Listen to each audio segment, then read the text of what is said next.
then you got to be brave enough to try it. You got to be willing to take a dare. The Lord loves daring Christians. We're here today because Richard Allen said, I'm a little tired of praying in the balcony. I'm downright tired of being told when to pray. So I'm going to get my friend Absalom Jones and another crowd, and we're leaving here. Where you're going, I'm not exactly certain.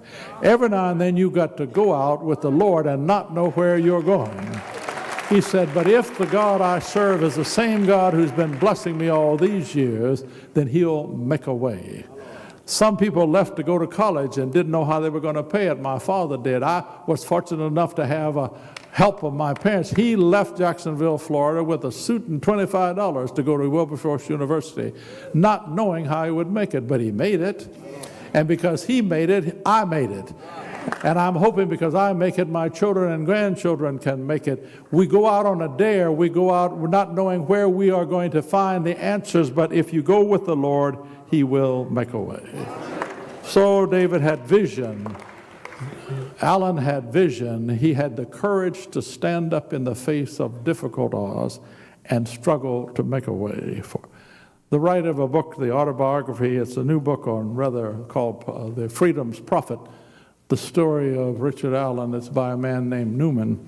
He said Allen had done a lot of things, but the one thing that he probably should have adopted as his code of his statement of his belief was that he should have borrowed from the prophet Isaiah over in the 62nd chapter, where it said, for Zion's sake, I will not keep my peace. I will not hold my peace. I will not until the righteousness goes forth and the brightness of salvation is everywhere. In other words, there are people who know wrong is all around them, and somehow they sit quietly by. My father used to tell me, Billy, a whole lot of people in this country, whole lot of African American people would not have been lynched if one person in the crowd, just one, had raised his or her hand and said, that's not right to do. But we know that so much was going on that people were afraid to speak. Every now and then you get a voice from the Lord said, for Zion's sake. Isaiah was talking about Jerusalem and Zion, but we're talking about for the sake of God's people. We can't hold our peace. That's why we got to say when we find injustice, unrighteous behavior, we've got to speak out. That's what Richard Allen did. And now we're not rattling his bones, we're trying to live by his vision. Now the other thing, if David had had time to really stay there and work with Saul, but you know Saul had his ups and downs. I said before, he had some mental issues. He finally got all messed up and committed suicide.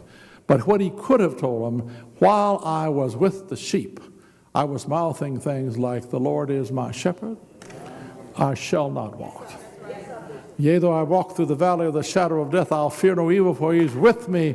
His rod and his staff, they keep me comfort. He prepares a table. If I can eat at a table in the presence of mine enemy, you know I can kill a giant who doesn't know what he's doing. And this is, he said, I not only penned that, but I penned a lot of wonderful things. God is our refuge and strength, a very present help in the time of trouble. He'll not suffer his foot to be moved. He that keeps Israel neither slumbers nor sleeps. I got confidence in what the Lord is doing, and I'm going to make a way. And so when we come on a Founders Day and reevaluate where we stand in the panorama of events, and where we stand as we examine our founder and say a word of appreciation for what he did, he came to the king, he came to his people, and said through David, we can do this. The giant's not as big as he thinks he is, and we're bigger than we think we are. And so if you get a heightened view of yourself as, I'll take arrogance over false humility anytime. I don't want our boys and girls in high school talking about let somebody else do it. I want your hand to be the first one that goes up. You volunteer for everything. It doesn't make any difference what it is. As long as it's honorable and it's done in school, because it's a self-fulfilling prophecy. If you think you can, someone else will believe you can. And adults, that's the same thing for you. So this same God that's been watching after David, this God who walks through the valley of the shadow of death, This God who says, I'm your strength in times of trouble. This God who said, I will lift you out of a pit and put your feet on solid ground. This same God who's been with me all the time will be with me now. And so we can kill some giants if we have the courage, if we have a commitment to the Lord, and if we're willing to praise God for what he has done. So what did David do? He looked at the giant. He evaluated what the giant was doing and what he couldn't do. He took a good look and he employed what he had going for himself, all the gifts that he had. Then he executed a plan.